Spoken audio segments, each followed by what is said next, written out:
And obviously one of the change, and this is more technical, even if the restaurants don't really know, is most of the POS right now, and more in 2030, I think most of the POS will run on Android soon. Because Android is a more open platform. It's easier for dev to work with it compared to an Apple platform.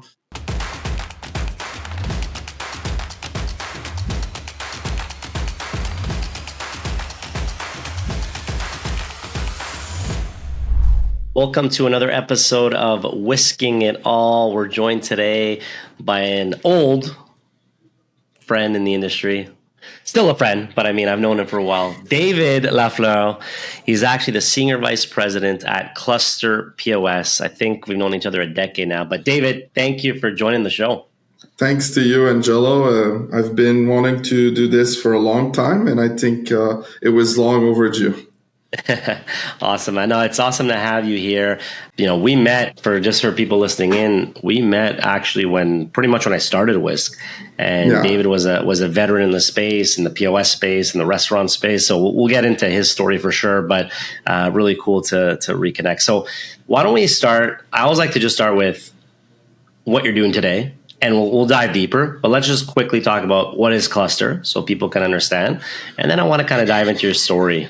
But let's start there. Can you tell people listening in, what is Cluster POS? So Cluster POS is first a restaurant POS that was founded about 15 years ago. I would say that we went to significant change in the last 24 to 36 months. We're mainly focused in the Canadian market, but we do have also a good a starting US presence. Cluster has around, I would say on this day, close to 3,000 merchants across Canada and US, and mostly close to probably 2,000 merchants in Quebec. So we're now the number 2 POS in Quebec in the restaurant space. Yeah, exactly. So we're really, really proud of that. And I joined in Cluster in March 2024. That's awesome. Okay, and we'll dive more into the specifics of Cluster and what makes you guys different, all that fun stuff. But I'm always curious to understand what drew people into the hospitality space in the first place, right? It's a crazy space. It's fun. I love it. But I always like to understand people's history. So why don't we go back? What got you into hospitality in the first place? It's a very good story. So I started my IT career it's now more than 20 years ago. And I started in a small boutique shop where people were still building their PC, and I was selling PC and supporting people. And, there was no remote access at the time, and you had to go in every commercial site to fix their issue. So one day I had a call from Restaurant L'Express, who's a famous institution in Montreal, a 40 years old milestone restaurants. And the 19 years old, and I think I was 19 or 20 at that time, didn't know what L'Express. I was like, this is such a weird place. So I walk in that place. We really connected well. And, so I was maintaining their PC, taking care of their equipment. And at some point, after a year, they're like, David, that POS system, it's called Maitre D. Do you think you can help us with that? And I'm like, I was young at that time. I was a kid. I'm like, super easy. Like, no problem. I'll do that. And then it's all started with that. So I started helping them with Maitre D. And then there was a guy back in the days called Nicholas. He was working at a company called POS 2000, and he started teaching me on Maitre D, and this is all. And then it's a 20-year story later. There was a lot of stuff, and we can talk about it. But it's all started with L'Express, and to this day, L'Express is still very loyal to me. I go there, we talk. I'm friend with there. I'm really part of the family. So. No, that's awesome. Yeah, and for people that don't know, it definitely is an institution in Montreal, and people know it. People that come to visit Montreal, like it's often on their list of restaurants they have to go to. So that's pretty neat. I'd love to kind of pick your brain on your journey, right? So you started off simplifying it there, kind of dabbling in maitre d'. What happened next career-wise? Because when I met you, I believe you were at Villas, right, at that time? Yeah, correct. So basically what happened is, L'Express, they dropped my name to other good restaurants like Holder, and at that time it was Café du Nouveau Monde, and they're like, oh, David can take care of your stuff. So it's all started like that. So I started to take care of all of their, maitre d' existing system, their new opening. They opened new restaurant at that time, and then my name started to spread around the city. At that time, I was reselling maitre d', and I was purchasing my license to someone. And then quickly, what happened is I've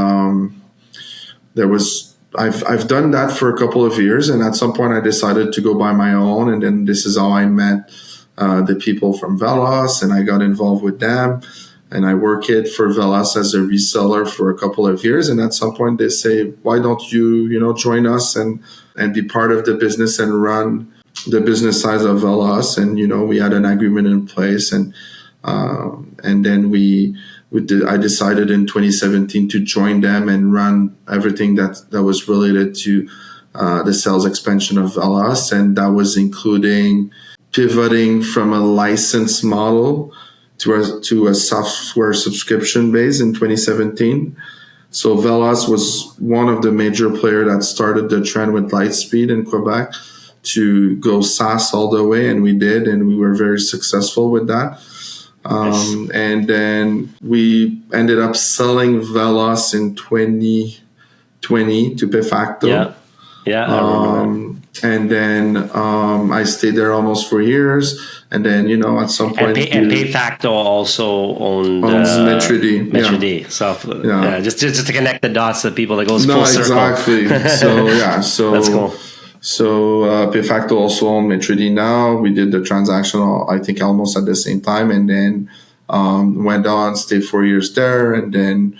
At some point, Cluster saw that I was available in the market, and they asked me, hey, can you come and run the business? And I said, yes, it would be a great opportunity. And it has been an amazing story so far with Cluster. We did a lot of growth, and everything is going very well.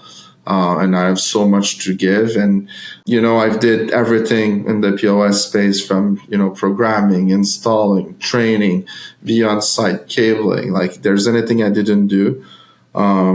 So I have all the tools here to run the company, and it's something I do very well. Yeah. So. That's awesome. And look, you kind of just mentioned now, but you worked through, big transitions, new technologies, think about POSs 20 years ago to today, company acquisitions, evolving customer needs. And we know how that is. What's been your kind of why, through all that? What's been your motivation or your reason that you're so passionate? I think it's the people around the industry that keep me very passionate. For people who work in hospital like you and me, I think we see the passion in people. It's a crazy industry. And it's a fun industry because we create institution with the merchant. There's opening, closing. There's a lot of action. You and I went through COVID with that industry, which was not easy. And there was a lot of transition, new technology also, come to market. And it's a fast-paced industry. And I think this is why I'm still there. And, a funny story, and it's going back to L'Express, what I said at the start. So when I was done at Payfacto, I was maybe thinking of, maybe I should do something else. I'm a guy who learned by himself a lot. I was very taught by myself. And I said, maybe I'll change career. And then one day I was with Mario at L'Express, and he's like, David, look, you're really good at what you do. I don't know why you want to reinvent yourself. Like, you're really, really good, and you should go on with this. And I'm like, you know what, Mario, you're probably right. And then I stick it around in the POS industry. So. That's awesome. That's good advice. And to our listeners, we have a lot of restaurant owners, managers, bar owners that listen in. And so part of the goal of WISKing It All is to share people's journeys and experiences, ups and downs and lessons.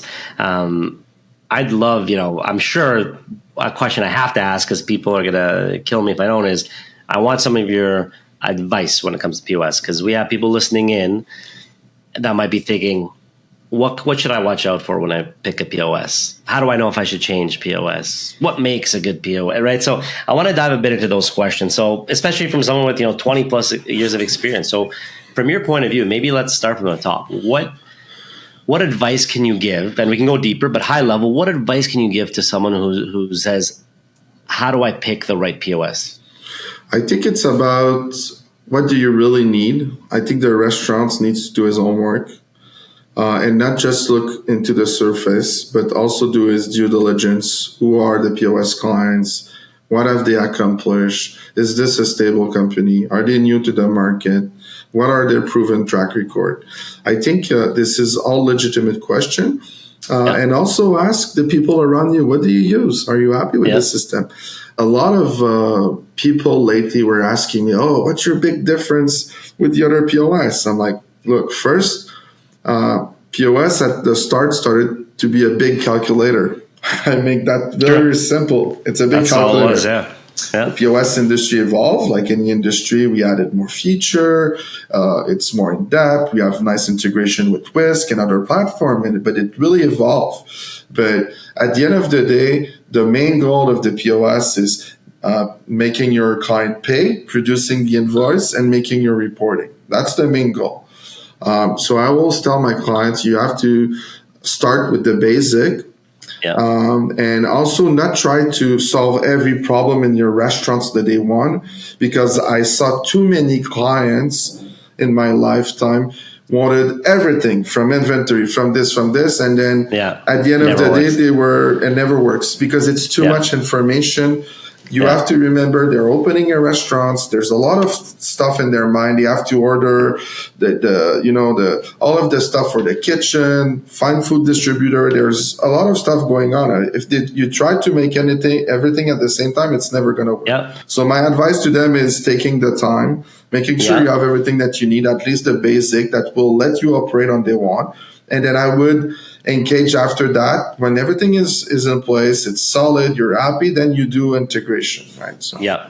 I love that advice. It reminds me of the quote or the saying about sometimes perfection is procrastination masked or whatever it is. But basically the idea is sometimes the illusion is like, okay, I need this, and okay, I need a loyalty system, and I need this, and it's just really, that's just a disguise that you're procrastinating, and there's no such thing as perfection. And I agree with you there. I've seen that mistake. So people listening in, don't make that mistake. Find the right system, but you don't need everything day one. Of course, you want to think about the future, but even at Whisk, funny enough, sometimes when we get brand new clients that are, we're opening in 2 months, we'll even tell them, like, listen, find your POS first, get your liquor license, like get things in order, because, and sometimes we even tell them, you might not even, sure, the best case is you do inventory day one, but we know a lot of people might not even do it until a couple months in, because we know the reality is you open, what are you worried about when you open?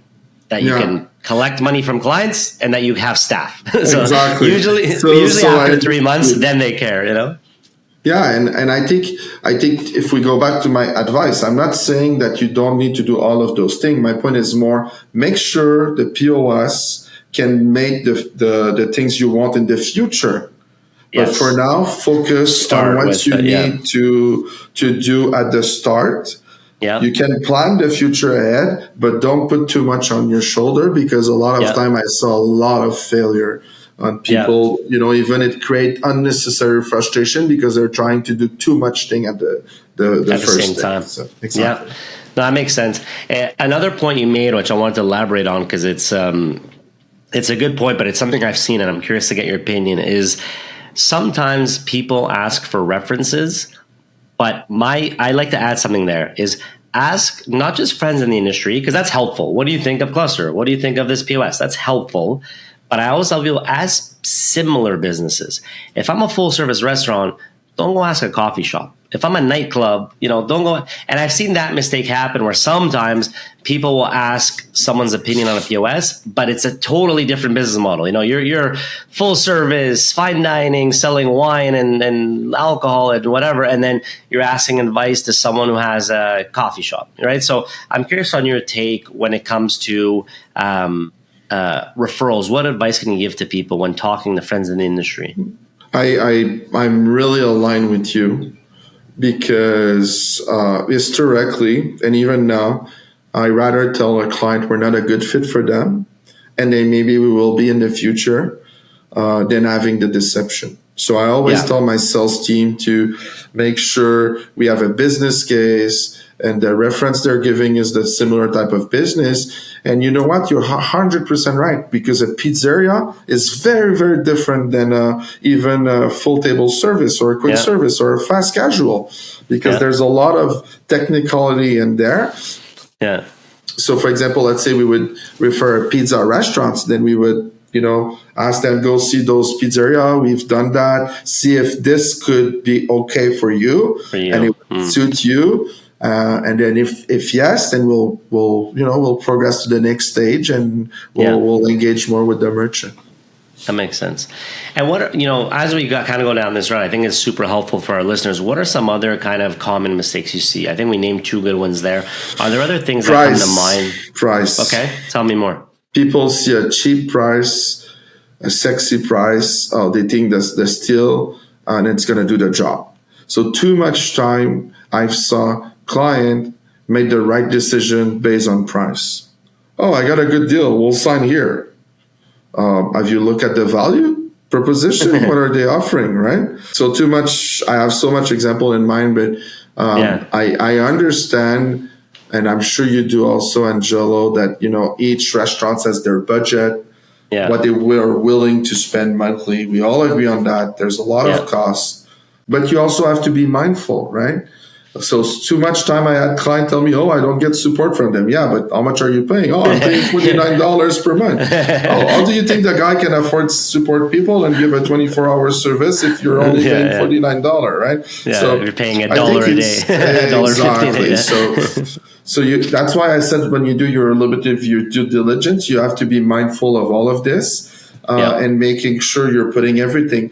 And I think, even if we look at the biggest POS in the world, which is Toast, they announced it 2 weeks ago that they're adapting their price to smaller merchant because they're adapting to price to smaller merchant because there's a limit to, being super expensive, effective on the price, and too cheap. So you have to be mindful about that. It's the same way as you buy a car, right? So So you cannot expect to buy a Ford and get what a Tesla is doing, right? So it's a balance, right? So no, that's fair. It's fair.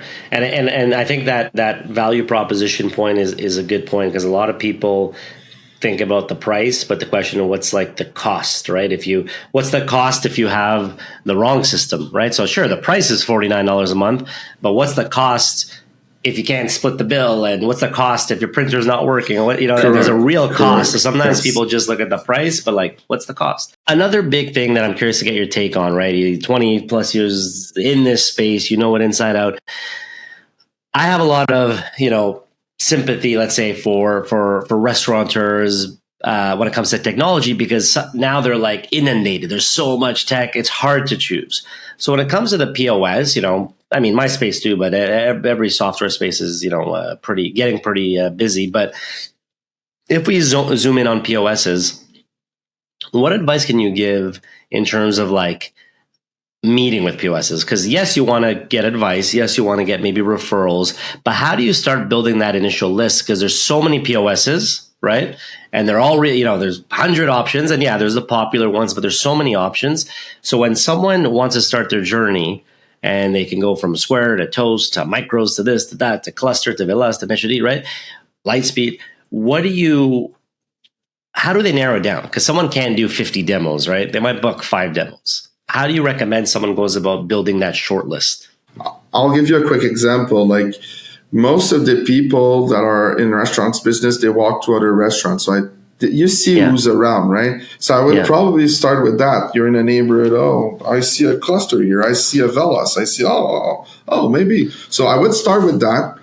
Yeah. I think it's a very good point of decision. But to be fairly honest, most of the people that are opening our restaurants, especially And I could understand your question more in terms of the U.S. market, but for example, because there are way more player options, right? And in Canada, there's a little bit less, to be fairly honest. That's fair. And I guess Quebec even less, because Quebec always has the exactly weird rules with exactly.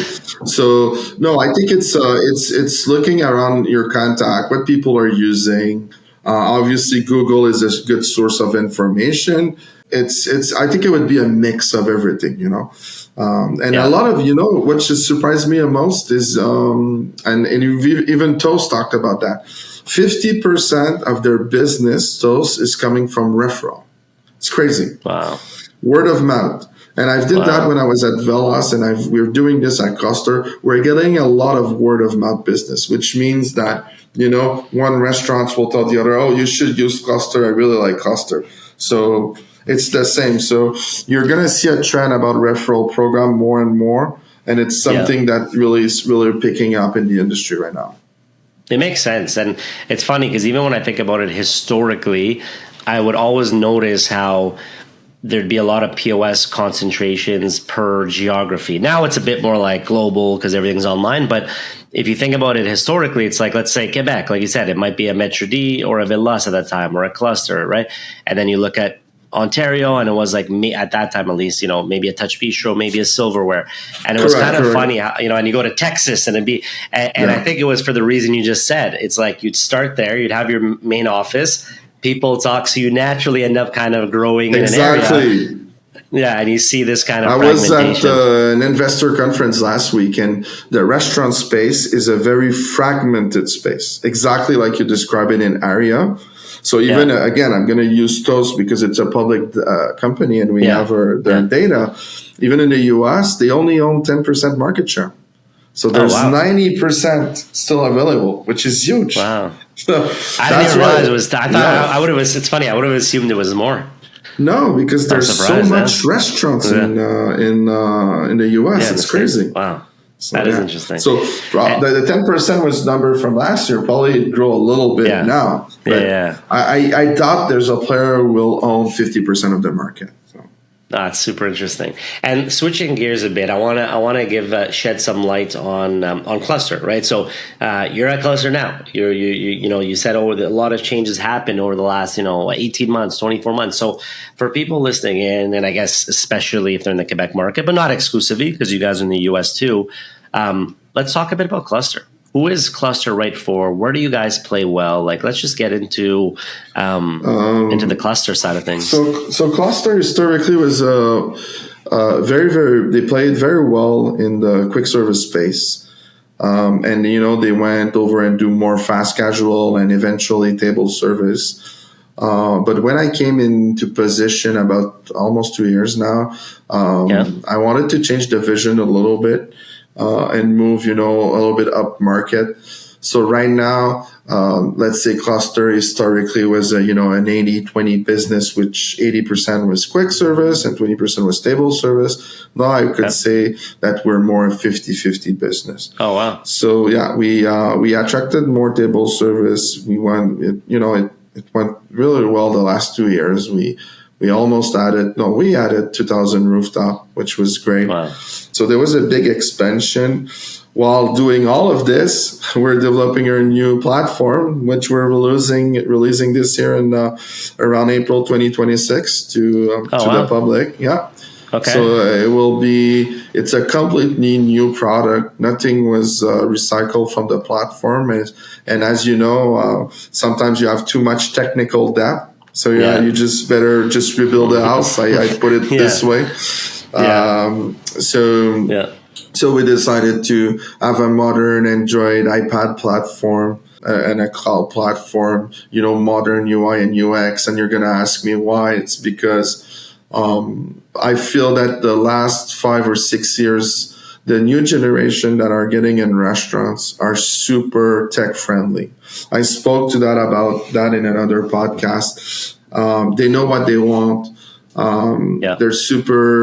tech savvy when they come to apps. They like nice thing because they're used to use Meta every day and platform like that and Instagram, and so they have always constant updates.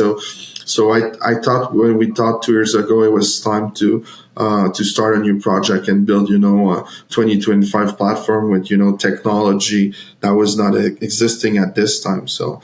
What really we will do with the new product is really simplify first the onboarding of the merchant, have a very nice and simple experience with modern UI, but also use modern technology, and we're implementing some AI. Obviously, everyone's going to talk about AI in the next 25 years.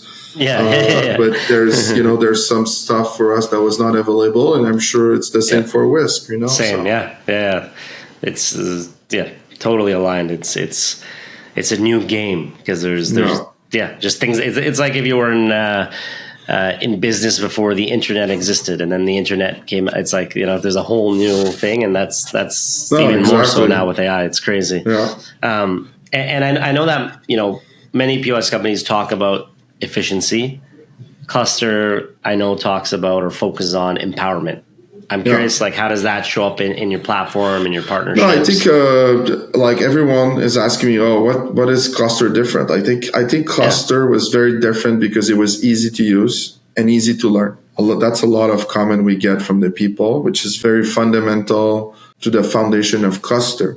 We've kept that also in the new product. So we've kept that easy of use, but we also had another mode, which was more... which was different. So the new product will really appeal to the two type of merchant, the one that want a little bit more complicated interface, more customizable, but the merchant that want the simplicity and the ease of use of Cluster will get exactly that in the new product. But we redid the whole experience from scratch. And that's the number one thing from Cluster, and even for myself, it's just easy to use. It was very well made by the original founder, and I always thank him from that base, and he did something good, and he had a very good vision also. That's awesome, because I know that's a big deal for a lot of hospitality people, right? Like hospitality is all about people, and technology is supposed to help, but ideally you still want to keep people at the center. So I'm curious about Cluster's vision. How does Cluster think about designing, technology that keeps the people at the center of it all? First, we're working with restaurants to design the new POS. Okay, nice. Because we wanted to keep them.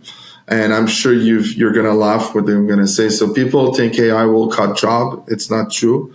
AI will improve, optimize what we do, and give more time to the restaurant's owner. And the people that work with the restaurants to build their menu and stuff will just be, the job will just be different. Yeah. There'll be more training with the merchant. So it's going to probably save time. And I think, I'll give you a quick example. There's some restaurants where a kiosk is very good and self-ordering. But at the end of the day, it's not for everyone. You go to a restaurant like Express, you still want the people experience and talk to people. So I feel, and especially you and I have seen the last 10 years fly by. There was so many change in the industry, from people ordering themselves with a QR code, from menu with a QR code, from kiosks, from the arrival of all of those delivery service like DoorDash and Uber. This is huge. The last 10 years is the year I saw robot the most delivery, change. last mile Exactly. delivery. The most change. And one also of the big topic that is not fully done is the kitchen. If you look at the kitchen, 70% of my order are still kitchen printer. There's a slow adoption to having kitchen monitor like we saw at McDonald's or Tim Hortons. Yes, those big chains are doing this. But if you take the restaurants from the street, it's not true that they're all there. So some change take longer, some are done quicker. So it's really depend, but there was a lot of change the last 10 years, I would say. Yeah. As we kind of slowly wrap up, I always like to get people's vision of what they're thinking. And we kind of just touched on it a bit right now about, hey, what's happened in the last 10 years? What do you think a POS of, call it 2030 will look like?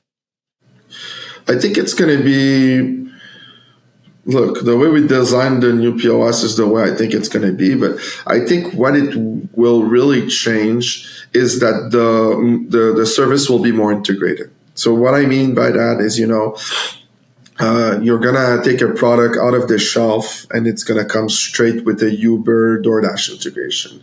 There's going to be no need for a third party. We're seeing this more and more.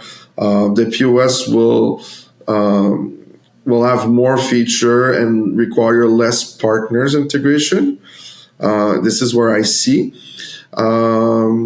And I think we're going to see the more and more. We start to see a lot of mobility, but I think it's going to go way more. Like we're going to see more order at the table, more of this. Even as you and I know, like there's restaurants who will never come to you with a tablet at your table or an iPhone, right?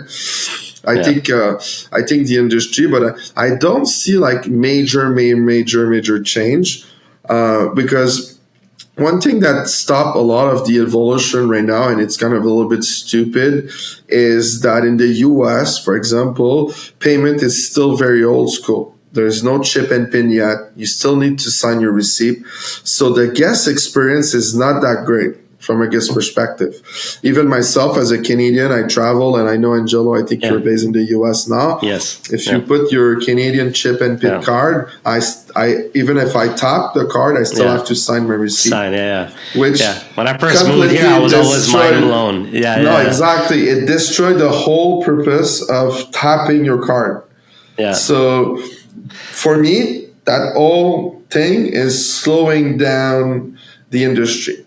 But in the other end, there's a couple of major changes that are coming, especially in Canada, with instant funding and instant rail. What I mean is that the restaurant's owner soon, because Bank of Canada is working on this and it's coming next year or the year after, will be able to get his fund instantly. So that mean by that is at the end of the night, instead of waiting 1 or 2 days to get his money, they'll be able to get the money live. It's something available in the US, but it's not done yet in Canada. So this is all big change because, as you know, the restaurant business as hospitality is a big cash flow business. They have a lot of orders, so cash flow is important. The money need to flows in. WISK is working on that profitability margin. So exactly. So this is going to be a big change. And obviously one of the change, and this is more technical, even if the restaurants don't really know, is most of the POS right now, and more in 2030, I think, most of the POS will run on Android soon. Because Android is a more open platform. It's easier for dev to work with it compared to an Apple platform. And also the cost of the solution compared to using an existing Windows license or Apple is way more effective, and it's also more flexible to work with a platform like that.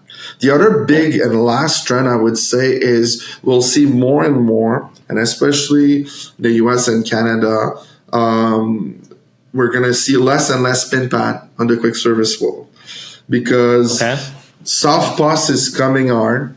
And soft POS allow us developers, you and I, to integrate their SDK and solution in our platform to allow to reuse our existing hardware to process payments and to remove the fact of carrying a second device, especially in a quick service setup.